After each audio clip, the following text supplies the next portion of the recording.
Ooh.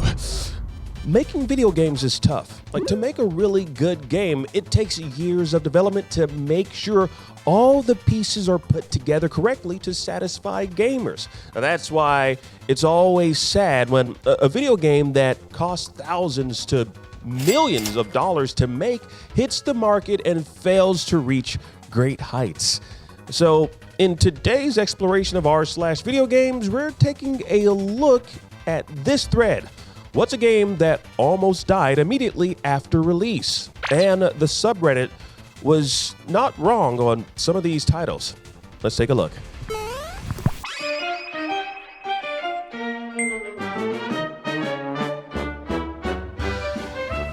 Now, the OP Item Independent 2243 starts a conversation with this image of WB Games' Multiverse. Y'all remember that, right? The game where WB IPs came together in a Super Smash Bros. Style brawler that was well received by fans and gamers alike. You know, it was like Super Smash Bros. Melee! Yeah, a little bit anyways, but with Shaggy Man. But earlier in 2025, this particular game, Multiverse, the dev studio announced it'll be taking the game offline with Season 5. Now, what does the subreddit believe went wrong? What do y'all think went wrong? Well, Desperate Opinion said 2D fighters are near impossible for companies to break into, with Magnificent coming in to say this one absolutely could have done it if they hadn't completely fumbled immediately. They took the game offline for almost a year after taking people's money, after which they brought the game back in an even worse state. They had burned their fans, and any new players were turned off by the gameplay.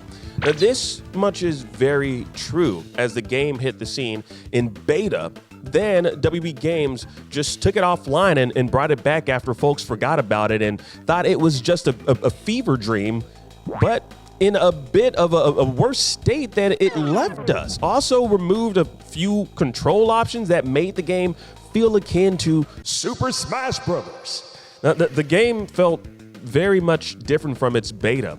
Putting that aside, though, money was taken from folks during its beta, and then the game was taken away from us with no clear indication as to when it would return. Now, elaborating on what they did, this Redditor said they went to EVO, gained genuinely impressive traction, and then said, all right, thanks so much, guys, for your help with the monetized beta, went completely radio silent for a year, and then came back with an altogether worse package.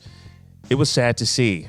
Yeah, I was there. Now, you just don't do that unless you want a dead game. And this wasn't the only dud to hit the market back in 2024 and then disappear from WB Games. This user with a bunch of numbers in their freaking name reminded us of this one. Suicide Squad was definitely dead on arrival. Agreed. That one took a ton of terrible directions regarding the storyline, the character designs, and the type of game it turned out to be, which was a looter shooter. And looter shooter is not what anyone wanted to sign up for when we were thinking about the Suicide Squad. And speaking of shooters, we had this reminder with a total of 225 upvotes. Obligatory Concord mention. Underneath that, someone said, OP said almost died, not deadborn. Deadborn? You mean stillborn? The hell? Well, regardless, true, very, very true. I don't think anyone really wants to be reminded of that particular travesty, though, Concord. You should have just made that game free to play, Sony. Yeah. Now, before we continue, what games can you think of that almost died immediately after they were released? Sound off in the comment section down below, and I'll pick one up and I'll read it. Yeah. Now, one of the top comments in the r/video game subreddit came in and said, I'm still pissed that Rumbleverse got shut down after just 6 months. It was the only Battle Royale game I've ever actually enjoyed or been any good at. And then other Redditors came in saying, God, that game was so good. Fuck Epic for being impatient that RV wasn't making Fortnite money immediately. Still haven't forgotten they did that and intentionally, seriously reduced how much I spent on their games after that. Cut it out, man. You know you still playing Fortnite. You know you are, man, especially with Homer J. Simpson. Anyways, let's go on to the next one. This person says, it was a cool concept. My wife, who doesn't like video games or pro wrestling, was interested in playing Rumbleverse. Now, I gotta say this, Rumbleverse was definitely a game that it had a lot of potential. And if Epic gave it more time to flourish, it could have potentially become another hit similar to Fortnite with all of its crossovers. I mean, just think about the possibilities. As its core function is in relation to professional wrestling, I mean, there was potential of possible crossovers with the likes of the WWE, AEW, and many other wrestling outlets out there. It just needed more time to cook and grow into something special, similar to Fortnite. Now, anyways, moving along, as I dove deeper into the Reddit thread, so many Redditors kept returning to the one game that really did a belly flop earlier this year, and one that I've already mentioned. Yeah, Concord, I barely know what that game was. Okay, look, man, I get it.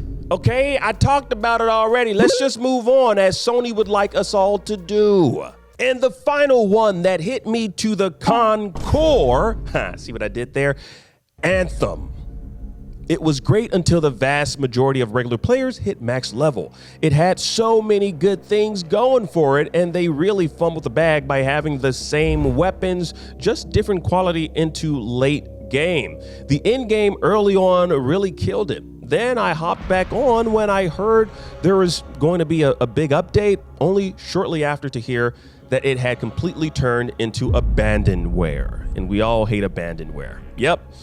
Man, Anthem was a sad one, and I know so many players out there that feel the same way, as it was just it was wasted potential, and it was a wasted opportunity from those devs. But what other games do you think were wasted opportunities and wasted potential? Let us know these atrocities in the comment section down below, and like the video if you enjoyed watching this. Also, be sure to check out my podcast, The Normal People Chat NPC Show, where I talk to voice actors in the video games industry about these kinds of topics. I actually have one coming out very, very soon, where I talk to one of the voice actors in another game that almost died after its release, Mind's Eye. Yes, I talked to Anjali Bhamani about her role in that particular game and how she felt about the overwhelmingly negative response from players worldwide.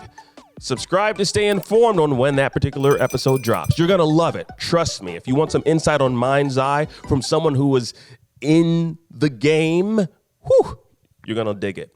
Anyways, until then, check out some of the other content I have on the channel, and I'll see you in the next one. Peace.